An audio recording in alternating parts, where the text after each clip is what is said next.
vinyl resurgence? To us, vinyl never left. Welcome in to the Vinyl Community Podcasts.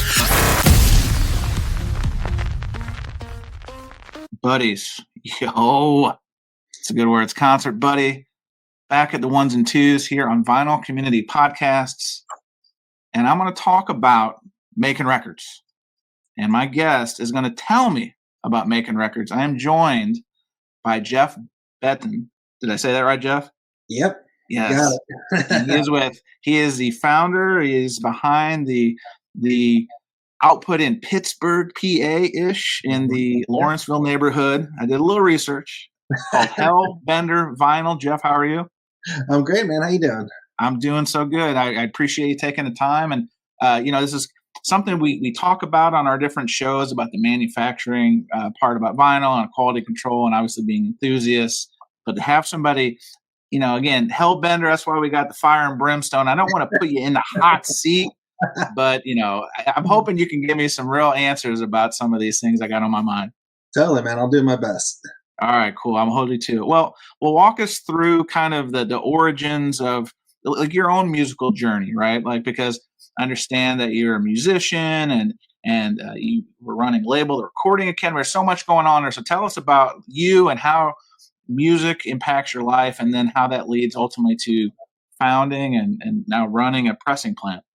Sure. Yeah. And I mean, the origin of how the vinyl plant got started is kind of the whole journey too. Cause I mean, I always tell people, I'm a musician, but I always tell people like, I'm smart enough to know that I'm like only an okay musician. And I figured out my calling because I was like, well, if I call a radio station and I ask you to play my record, no one responds, no one gets back to me. But if I call and I say, hey, you should play my buddy's record because he's on my record label, all of a sudden the phones light up. Melts the ice. Yep. And I said, well, I'm pretty good at this. Maybe I'll just keep going. So I was running a record label. I did that for about 10 years. And that was it, kind of, didn't know it at the time, but it was aligned with the rise in vinyl, the return of vinyl, basically, as we witnessed it over these last 10 years or so. It was 2012, 2013. Someone says, hey, yeah, we'd like to press vinyl for our next album. I didn't know anything about it, so I looked into it, started calling around, and, they say, oh, yeah, 6 weeks, 8 weeks, not a problem. But over time, as those years go on, it's now it's 3 months, now it's 6 months, sure. Now it's 10 months, now you need a year. And it was getting longer and longer. The line was getting longer and longer. It was getting more and more expensive. And, I was talking to some folks in the mayor's office here in Pittsburgh, and they said, they were trying to, we were brainstorming. They were like, if you could do anything in the world, what would you want to do? And I thought, well, Pittsburgh doesn't have its own vinyl plant. It'd be great if we did. And so they helped me, they kind of introduced me to, some folks who could help with the financing and all that stuff. Cause, it was, over $1 million basically to get all the equipment, everything we needed for it. And after a lot of work and a lot of effort, we were able to open our doors, and now we get to make records. It's pretty awesome. I mean, that's for a lot of us vinyl enthusiasts, or vinylists. I mean, that is the dream. If it's not a record store, which a lot of us think about, it's making the donuts, not just selling the donut, right? So. Relative to these vinyl biscuits, these vinyl donuts we're talking about, were you like avid a collector of music yourself, or was this just more of an extension of you're doing all this stuff for your label that, like you said, like some artists reached out and are like, we'd like this on vinyl, and then it was like, okay, this is the next extension of how this works? Yeah, and I mean, I'm a lover myself. I come by it honestly. I always tell people, it's like in the year of our Lord, 2024, soon to be 25, someone who's in the music business, they love music. It's, it's not a smart way to get rich quick, basically. And I mean, I've got a record. I'm part of the vinyl revival. I started with my parents' records, as well, of course. I grew up in the 70s, so they got their Beatles records and, all that classic rock. But then, when I got a little older, I got my own turntable, and I grew up in the age of CDs too, and iTunes and digital, streaming, of course, now we deal with. And it was such a revelation. You don't think that there's gonna be a difference you're like, this is going to be the same as when I listen to it on my phone, right? And it is just not. It's incredible. Absolutely, yeah. I think obviously, if anybody's into the hobby or likes music in general, like there is something different. And I think it's probably the experience, right? It's the tactile. You're going to hear this anywhere and everywhere when it comes to records. It's just like it's literally an experience. Like listening is an experience, but then the actual experience of the experience is something in and of itself, of holding the piece, of being intentional with your time. That's something kind of like in our rapid fire, in a world we live in now that's kind of lost, right? Because everything is convenient. Everything is part of the 79th organ, all these kind of things. But the reality is, like, vinyl is an intentional thing. And like you said, like, I remember this. It's funny you said the way it sounds is so much more fuller and richer. I remember that, back when CDs kind of came in, and that was kind of, you remember some of that marketing spin. Because I remember my mom was like getting into CDs. Like, I don't need these records anymore. She kept them for a while, but it was always like the next and latest kind of thing. And like you said, 10, 15 years ago, here comes the air quotes vinyl renaissance.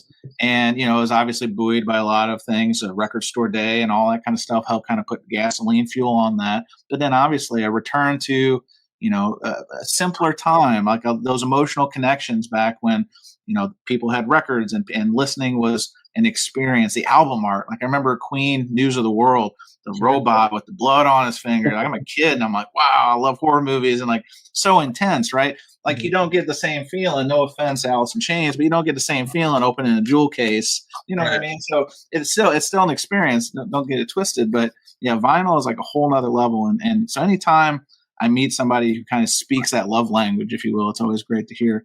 Talk about, I'm assuming you're a Pittsburgh or Pennsylvania native. Talk about, the focus and making sure, you said you met with the folks in City Hall. How important was it to you to make sure that this was a local thing, creating local jobs, and also kind of like creating your own extension of the Pittsburgh music community? Well, it's such a cool extension of what was already going on here. I was just really excited to be a part of that because, obviously Pittsburgh, Steel City, we're known for making things here. Sure. So it was great to be able to say, it's not just jobs, but it's manufacturing jobs, which is, people love to hear that. And people love to be able to say we make it here in the USA. We also, we've got a great music scene here, so, not just music, but we've got, great filmmakers. George Romero started in Pittsburgh, Night of the Living Dead. So, nice. Just all sorts of creative folks live here too. So it was kind of cool to kind of combine that with art and also technology too, because, we've got Carnegie Mellon University here, a lot of Defense Department contracts, a lot of cutting edge technology, and our machinery is brand new. It's not repurposed or, brought in from another vinyl plant from, the 50s or the 60s. This was made brand new for us. All digital interfaces, automatic, robotic arms moving everything together. So talk about your own in terms of you have this idea, you have a label. Was it called the Recording Academy? Was that the name of the label, or was there another label involved? We've got two record labels. We've got Wild Kindness Records and we got Miser Records. The Recording Academy is just basically who does the Grammys. And got it. So you've got artists on the label. They say, hey, we want to make vinyl. So to get from point A to call it point D, what kind of crash course was that for you? Because obviously you knew about records, but did you know next to nothing, or at least a little bit about the manufacturing process? And then obviously, like you said, you've got all new machinery, like having to kind of start it from scratch. Like share with us that kind of that learning curve, and how long did it take you to get educated and up to speed? But then also, what were some of the things that you had to learn the hard way about trial and error? So, it took a couple of years from start to finish, like you were saying. And basically, from 30,000 feet up, you can have a general sense of, you stamp it and a record comes out. But a lot goes into that. And so we took a lot of field trips to a lot of other vinyl plants throughout North America, the US and Canada, actually. And just really understanding the mechanics of it. And, not even the steps that, you think of as, put the plastic in and the record comes out, but everything that goes on behind that, because there's boiler rooms, there's, There's science. There's legit science involved. Yes.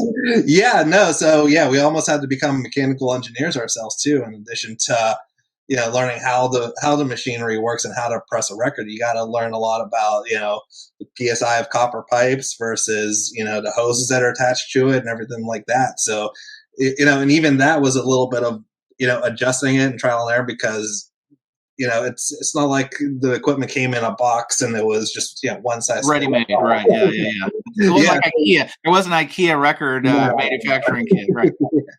Yeah, so we just and from other folks we learned the parameters potentially and the guidelines of where in the ballpark we want to be, but we had to dial in ourselves to figure out exactly where, because maybe these guys over here are at 150, but maybe we need to be at 155. Mm-hmm. So yeah, just fortunately nothing exploded or nothing flooded. Oh, come on, Jeff. We need to hear explosions. That's what this program's all about, explosions. Yeah, I know. Sorry to disappoint. That's funny. Well, one thing, like obviously vinyl renaissance, air quotes, a lot of things that we've learned and kind of caught up to speed is exactly what you're talking about. There was this renaissance and the people are getting into vinyl, and then obviously demand was outpacing supply because a lot of the pressing plants had dwindled. Like you said, the CD era streaming, there's only a handful of them in states. You had some overseas, etc. Now here's this welcome demand, so people are kind of trying to learn on the fly and so forth. And one thing that I remember reading a lot about was you had a lot of people who had been doing it for a long time and they were kind of aging out. So how did you kind of navigate those waters? Did you, as you're starting up this business, did you find like an old wise person, an old sage record presser, or was it a matter of like literally we just had people who had such enthusiasm that they went and learned, they went down to different plants, like you said, and kind of taught themselves that way? So the nice thing about us is we got like a cool mix of a little bit of everything. We certainly learned from the old school folks and took a lot of what they had to say to heart.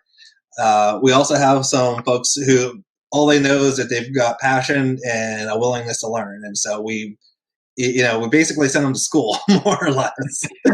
and we kind of, our lead press operator is sort of the best of both worlds because he's a younger guy about our age, but he actually came to us from Third Man Records in Detroit. Nice. Jack White used to work. So that's fun. Yeah. There's experience. Well, that's good. Somebody already they already cut their teeth somewhere else. So they come in, they're ready just to go to town at your place. That's fun. Yeah. It was basically, like we already had the experience. We didn't have to just stand around, staring at the equipment, trying to just like poke at it and see if it was. So you have an idea, you have a dream, so to speak. And like you said, it took a while because obviously you guys, I think you started, if my research is correct, started construction in principle end of 2023, essentially. Is that right? 22 is when we 22, got it. Okay. Yeah. And then so like a few months, obviously, to stand everything up. Tell us about, without giving us too much information, because numbers can overwhelm. This isn't like, Russell Crowe and A Beautiful Mind, but, obviously there's a lot of startup capital involved and that sort of thing. Did you have to kind of, did you have to find funding? Did you have to get some, private equity people involved? Talk about that piece, because I don't think a lot of that, again, that's the sauce, right? Not a lot of that, what you can share, of course, in terms of idea to implementation to execution. Kind of walk us through that. Yeah, so most of it was we got hooked up with the folks at the Small Business Administration who are really great, and they also just showed you how to write a business plan if you've never done that before. It's important. It's essential. Yeah. Not a lot of people are experienced asking for $1 million. Well, you can just walk up and ask someone, "Can I have $1 million?" Well, I'm hoping I learn enough that I can also ask my small business associates here in town for $1 million. So I need all the information you can give me, Jeff. Yeah, no, absolutely. And basically they just kind of like, oh yeah, like, showed, walk you through is like, okay, like, here's maybe like a sample business plan, or here's like kind of like a template. Sure. And, a lot of times you can kind of, just plug your passion in and show them why your business is going to do great. But then it also helps to have, numbers behind you too. And we did research for sure too. I always tell people it's like, we had a combination of, we had a Goldman Sachs study that said, vinyl is projected to continue growing, for the foreseeable future. And they're, yeah, in terms of finances, they don't get more legit than that. But we also had a guy, we had the biggest rock star in the world, Jack White, who just dropped a video right when we were getting ready to do that. Oh yeah, saying we need more pressing plants. Please Yeah. make more pressing plants. So when you've got a celebrity rock star kind of in your corner like that, it sure helps. Yeah, so you've got the numbers, and then you've got the social appeal of obviously somebody who's going to bat. That's terrific. Yeah. I like it. So tell us, like, was there any kind of moments of sticker shock? Because I'm sure that these pressing machines, you're talking about brand new machinery. It's not like a lot of the stories you hear about pressing plants starting up, or they went to Germany or Yugoslavia and bought these old machines from the old country. But you're starting like new. I think if my research is correct, you got yours in Canada, or at least there's a Canadian help out. Like, what was that like? And then obviously you're learning all this. You're building the plane as you fly it. Like when you see those first invoices for these machines, like how long did it take you to pick yourself off the ground? Yeah, it was wild. I don't think I've seen that many commas or that many zeros. But yeah, I mean, it's and you could, to an extent, that sort of walking in because they just tell you straight up, here's what it costs. But what's shocking is and if you've done any kind of house renovation or home repair, construction always has hidden costs. It's never going to take as long as they say it's going to take. It's never going to cost as little as they say it's going to cost. So it was a lot of it had to do with our facility, not necessarily the equipment, but we were starting in a factory, basically, for lack of a better word, but it was just mostly just all concrete. We had to kind of build everything to suit ourselves, which was nice in one way, but it was also, there wasn't a vinyl plant that was, used to exist and we just moved into. We had to sure. Yeah. It wasn't turnkey, right? There wasn't like a model. It wasn't like you can go to like bring it up IKEA again. This is a good idea. It's like literally you walk in, it's an empty concrete floor, and then like the tin walls, and you're like, wow, how do we fill this up?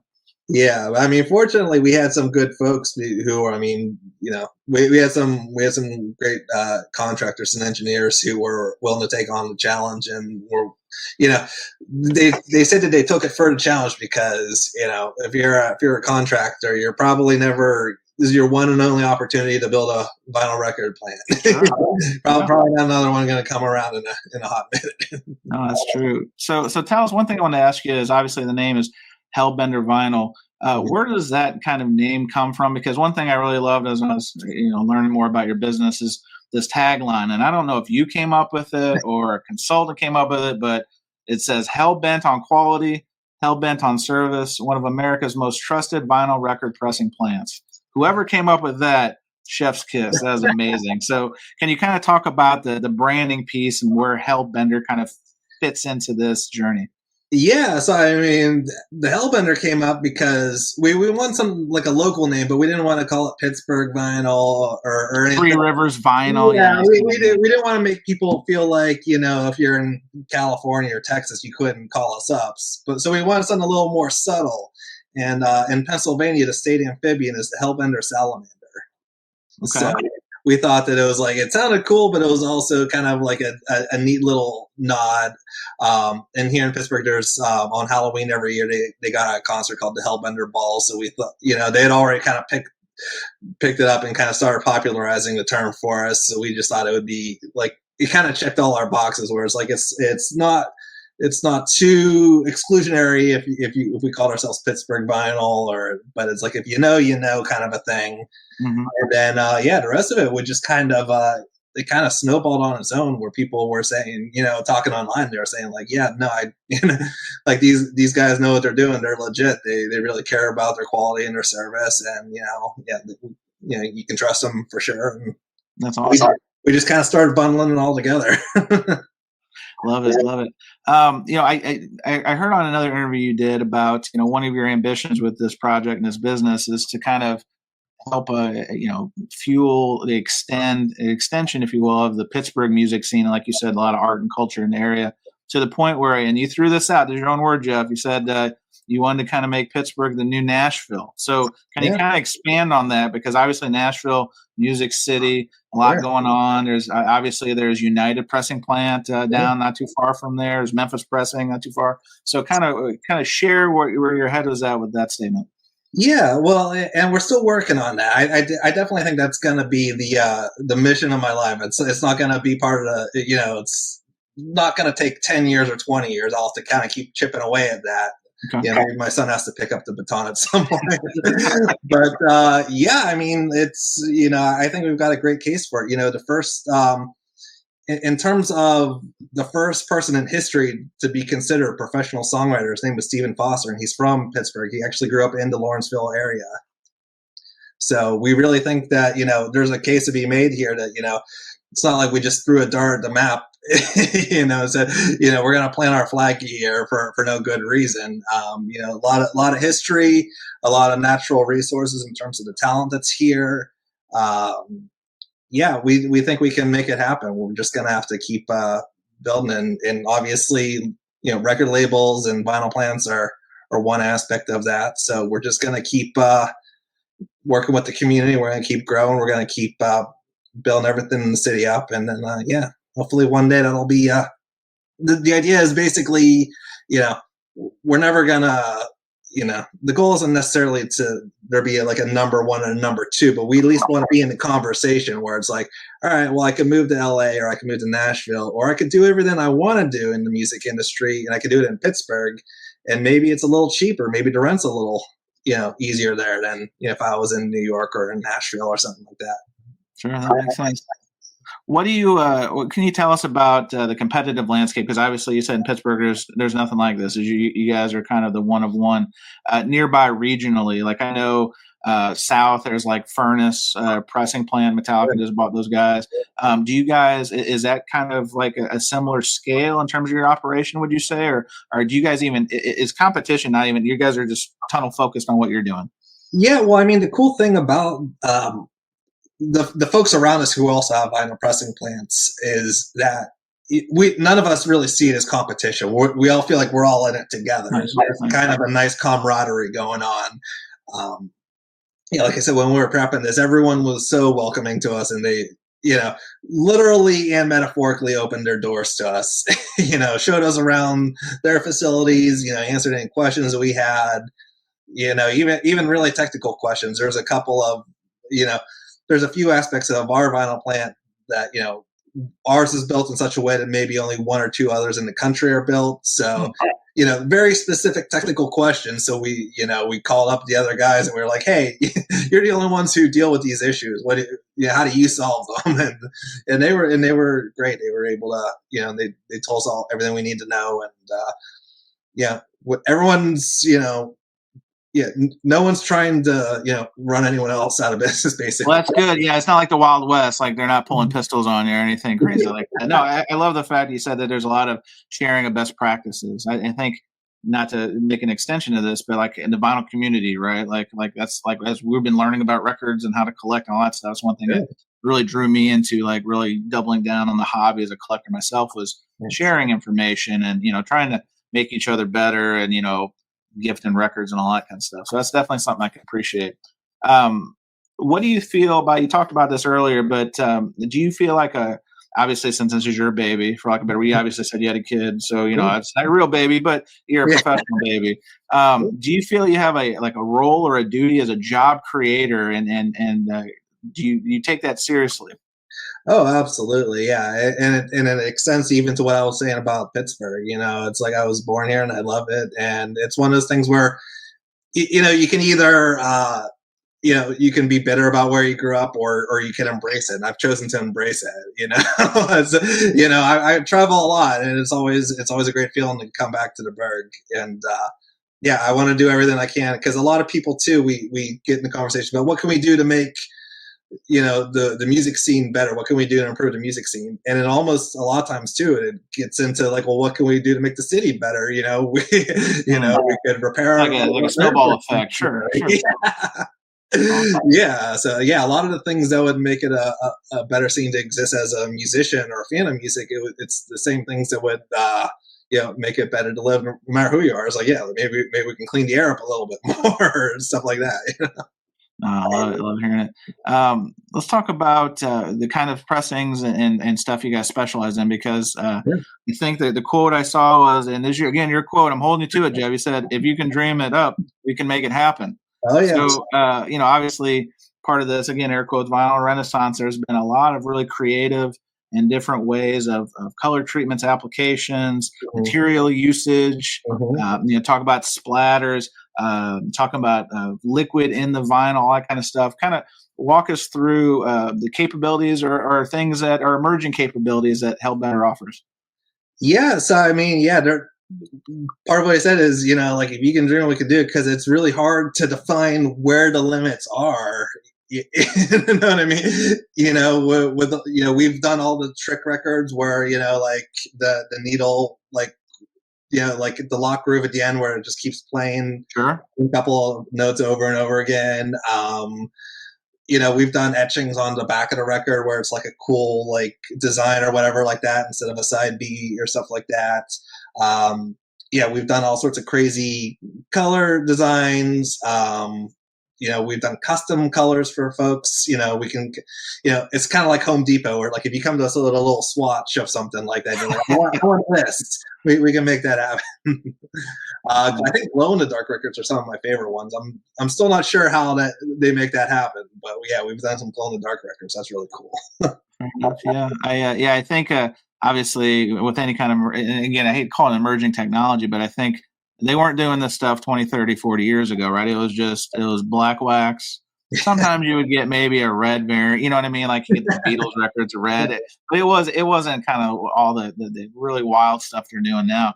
I was hoping that you had an answer. I was looking for, can I put chocolate syrup in a playable record? Is that something that is possible? Because, I know there's people that like chocolate. Yeah. I know people.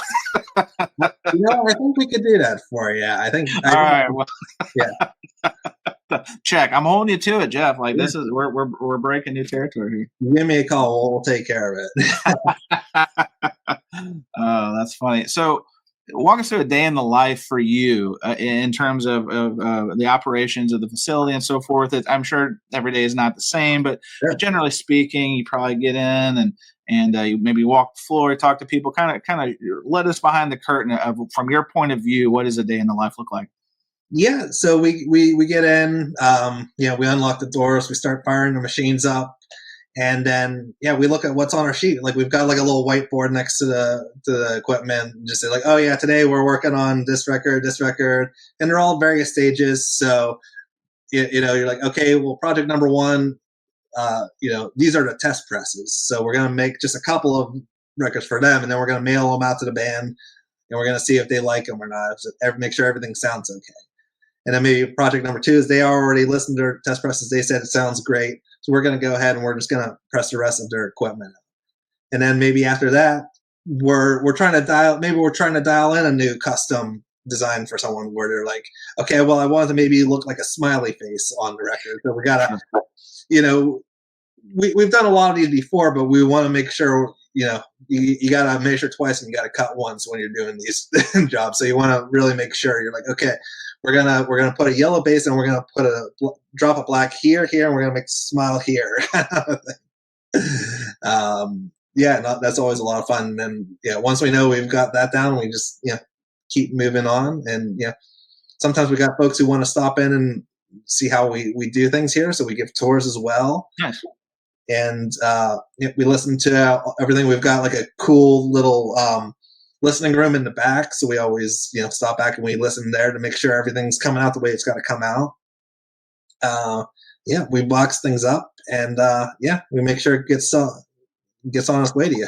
Love it. What would you say, like going back to the day in the life thing, is it something where you can kind of envision like your particular role for that particular day, or since you're kind of like tip of the spear, you're just kind of all over the place and just kind of making sure that everything's kind of moving smoothly? Yeah, and I think we're all kind of just always just depends on what we got coming in, kind of a thing. My role is to generally make sure that I'm the conductor and each section's playing its proper role. Making sure everything's going smoothly at 30,000 feet. So if hopefully there's not an issue, but if there is, I'll be the one who takes care of it for them. So. Nice. Let's talk about obviously all record collectors outside of the sound and the way they look and all that kind of stuff. Let's talk about quality control. Can you kind of share with us your quality control process? Because these records can look cool, pardon my French, cool as shit. But if they sound like shit, then you get some upset people. So how important is QC to Hellbender? It's super important to us. That's actually one of the things we hang our hats on. Is we listen to more records in the quality control process than anyone else in the country. Our head of quality control is a vinyl DJ himself. So he talks the talk and he walks the walk. So, 9 to 5, he's in the facility. Then he punches out and he goes and he plays records in the bar. he knows what good sound records sounds like. He can put it in his hand. If he holds his hand and you can put a record on there, he can tell you if it's off center or if it's, the proper weight. So he's got a sixth sense for it almost in a way. So we're super lucky that we have him. And he's definitely rejected a lot of records. So it's not like we're just letting stuff laugh out of the he'll shut a project down if it doesn't sound good. He'll take care of it. Did you find when you were starting up and kind of getting everything going that you had more fallout at the beginning as people were kind of getting comfortable and kind of finding their way, especially from the quality lens? Was it just, obviously getting these new machines up and running, getting people with more experience running them? And as obviously you've been doing this for almost a full year now, has it? I'm assuming it's improved over time. Is that safe to say? Yeah, 100%. And we did that intentionally where we didn't let people know we were open. I mean, this is actually the end of our second year because our first job rolled off the line in January of 23. So. Yeah, it's basically in the beginning, it was kind of like, we say it was like opening a restaurant where if you open a restaurant, you don't just throw open the doors right away. You have like that friends and family. Soft opening, yep. You're like, okay, well, you're my buddy. I've known you since high school. So you can come in and sit down and you can have a meal because if I screw it up, you're not going to hold it against me, basically. So we did that to kind of figure out our supply chain and figure out making sure we had all the steps in order. And mistakes were made, but we made them in front of forgiving folks, basically. Nice. The website that we have right now, there is an e-commerce aspect to it, so you can go on hellbendervinyl.com and put your credit card number in and tell us what kind of records you want. And lots of people do that, but we actually didn't do that until actually earlier this summer. It took us about a year and a half to be confident enough that we could take on the volume that we'd be facing if we did that. So we were very deliberate not to, go too far in front of your skis. Yeah. That makes a lot of sense. Yeah.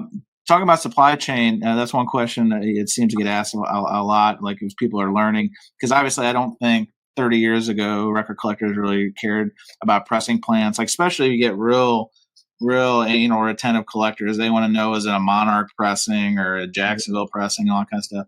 But obviously relative to quality control and supply chain, do you guys source everything yourselves? Like, and specifically, I'm kind of leaning in on like the jackets and that sort of thing, or do you have to kind of outsource things from other suppliers and bring them in-house before you can finish the goods?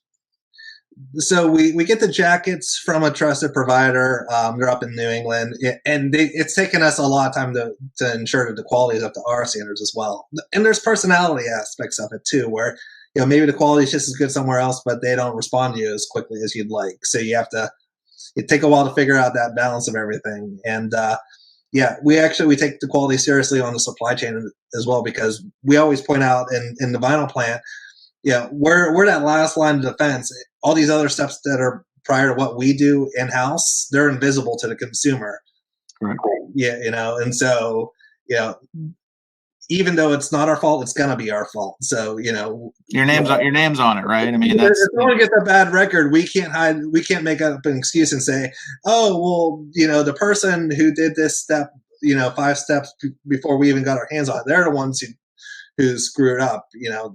That doesn't fly. So we gotta, everything's gonna be on us. So we gotta make sure it's up to our standards. Yeah, like you said, it's gotta be, we gotta be willing to put our name on it. So I can appreciate that, and I know a lot of vinyl enthusiasts can appreciate that too, because obviously in the battle or the chase to scale, Sometimes that kind of gets lost, right? Because a lot of manufacturers in general, I'm just being very general, can treat this as widgets, right? Especially like these giant pressing plants. And so, manufacturing fallout being what it is, percentages vary. It's either single digits or low double digits. But it's great to hear that you guys really obviously put a lot of premium on quality. What would you say has been, now almost 2 years in here, what has been probably your most challenging project, and then your most fun project of Hellbender so far? Well, I mean, I think there's a lot of both. I think in general, not to pick on any particular genre, but it's the quietest records are always the toughest because they're the most fun records are the loud ones.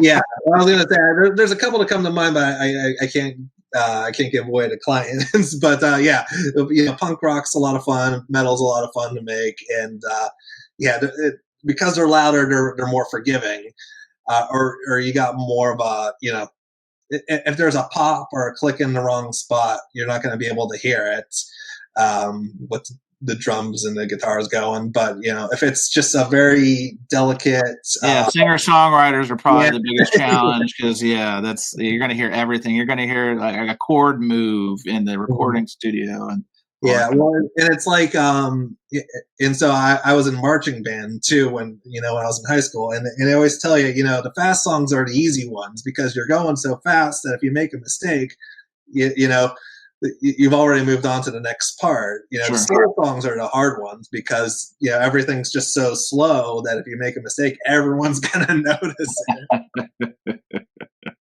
Oh, that's funny. So almost 2 years in now. What where do you see Hellbender in 5 years, in 10 years? Like, do you look down that far, at least generally speaking, or are you just laser focused on day to day, month to month, year to year?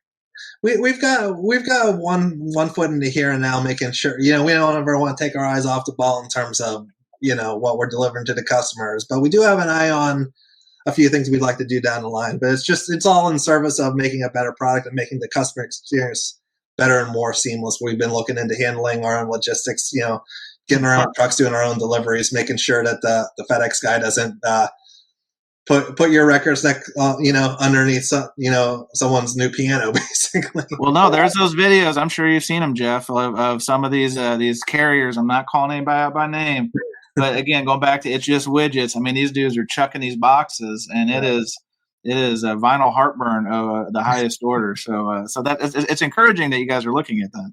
Yeah. So hopefully, everything that we can do as we grow will be in service to you guys. So. Do you? So I'm going to ask you a couple nerd questions here. Do you guys? What are your thoughts on paper inners versus poly? Does it really depend on what the client asks, or do you guys just say no? We're doing one or the other, or how does that look? We have moved out. We started with the paper, but we switched to the poly just because there were just too many scuffs.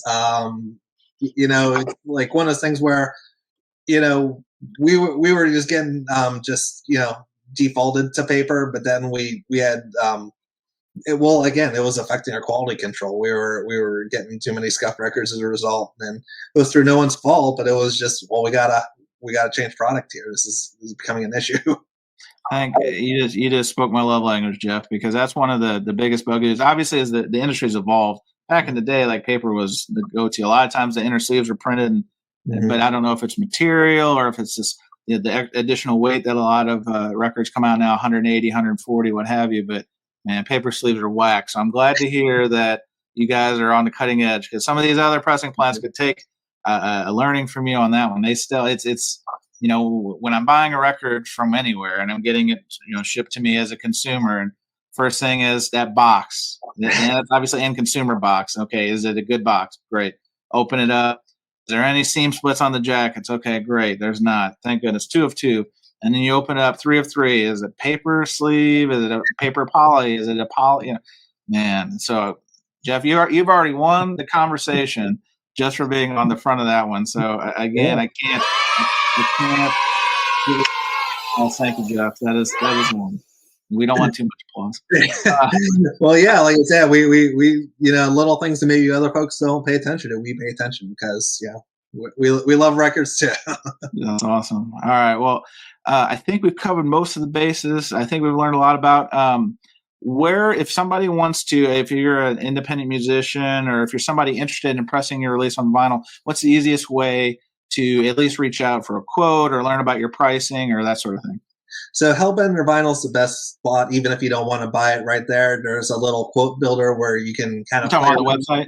Yeah, if you can get a little sense of, okay, here's maybe the ballpark of what I'm spending, or even if you have something unique in mind that we wouldn't have thought of to put in there, like you can, we've got our email, we've got our phone number, we even have a text number that you can just, if you just want to text us, I'm a millennial. I don't like spending a lot of time on the phone. I'd rather. Well, I found there's a lot of not only in record collectors but musicians too. There's some introverts involved, and so I think a very non-direct communication style is a smart move. To be honest with you. Yes, if you just want to text us like, hey, how much for a couple? 200 records. We got you. Awesome. That's great to hear. I actually have a friend of mine. He may or may not be listening. He just pressed his own release, but he had to go overseas, right? A lot of people use like some of the plants over there because it's a cost consideration. So it's great to know that you guys obviously can do smaller runs and tackle those sort of things. Because obviously, obviously you've got big clients, you've got big labels probably that you guys work with, and then you've got the guys who are just like, hey, I'd like to put this out on my own, put it on Bandcamp, something like that. So it's encouraging to hear. Yeah, those guys are our bread and butter. We specialize in the folks who are like, this is my first time putting a record out on vinyl. I've never done this before. I have no idea I don't even know what I should be asking you. So it's like they kind of come to us and I'm like, okay, my album's mastered. Help. They don't worry, we'll take it from here, man. That's awesome. All right, well, Jeff, we've made it through the minutia. We've made it through the like a never-ending story, the swamp of sadness, if you will. And Atreyu and Falcor are ready to ask you some lightning round questions. Let's just have some fun with them. Nothing serious. The first one, I may already know the answer from a previous interview you did, but the Beatles or Elvis? You can only choose one. Beatles or Elvis? Got to go with the Beatles. See, I had a feeling. So you talked about, obviously being a musician to varying degree yourself, kind of being a lot of the motivation behind what you do now. If you could, again, no limitation. You got one night, one time only. Any band or artist, and again, bring them back, resurrect them, it doesn't matter. Who would that be? You know what? I feel like I've heard a lot of legendary stories about how not even their live albums captured the energy of being in a room when the Ramones were playing. The Ramones, okay. Nice. I like it. I've got to ask you this question. Our Vinyl Community Podcast, they would consider me a fraud if I didn't ask you this question, Joe. How many records in your personal record collection? I've lost count. Acceptable answer. Can you give us a ballpark? Yeah, I think I lost count when I got to 500. So okay. I think it's doubled since then too. So I'd have to say at least 1,000. But maybe. All right, there we go. That's fair number. What are your thoughts on? I would like to say friend of the program, Jamie Lee Curtis. She doesn't know this yet, but she had an idea that I've asked some other guests about concerts as matinees. Obviously, we're getting older. They said we're about the same age. What do you think about these big shows maybe going on during the day instead of on a Sunday night until 11 o'clock? Are you in favor of concerts as matinees?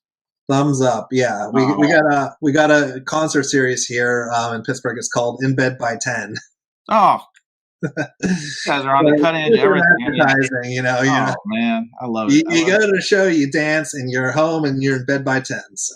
There's not a better feeling because you can literally have a night on the town, and then you're literally in those PJs on the sofa by 10:30. Man, yeah, maybe I need to look into moving to Pittsburgh. Maybe that's the move. Middle America, may not suit me. Maybe it's more progressive. It seems up there. Come visit sometime. We'll show you around. I love it. All right, last one. Now this one, arguably the hardest question I'm going to ask this whole time, Jeff. So I hope you're ready for it. Is a hot dog a sandwich? Is a hot dog a sandwich? I think back to the origin of the sandwich, where the Earl of Sandwich was playing cards, and he said, I'm busy playing cards. Bring me meat with bread in it so I can hold it in my hands. And so I feel like that definition, it's meat with bread on both sides. So yes, it is a sandwich. Wow. I did not on my bingo card have Jeff coming to the table with the Earl of Sandwich. He knew the history of sandwiches. If you knew me well enough, you know I'm going to go out for a sandwich after this, as a matter of fact. So great answer, Jeff. Awesome. Anyway, appreciate the time, Jeff. It's been a lot of fun hearing about your business, getting to know you. Again, if you didn't hear it through our conversation, the business and the company name Hellbender Vinyl. I'll have all the information in the show notes. And like you said, I'm going to read the quote again because this is a powerful quote. If you can dream it up, we can make it happen. That is a direct quote from my guest, Jeff Betten. Jeff, thanks for the time, sir. Thank you, Chance. Have a good one, man. And that was another trip around the turntable. Thanks for listening to Vinyl Community Podcasts.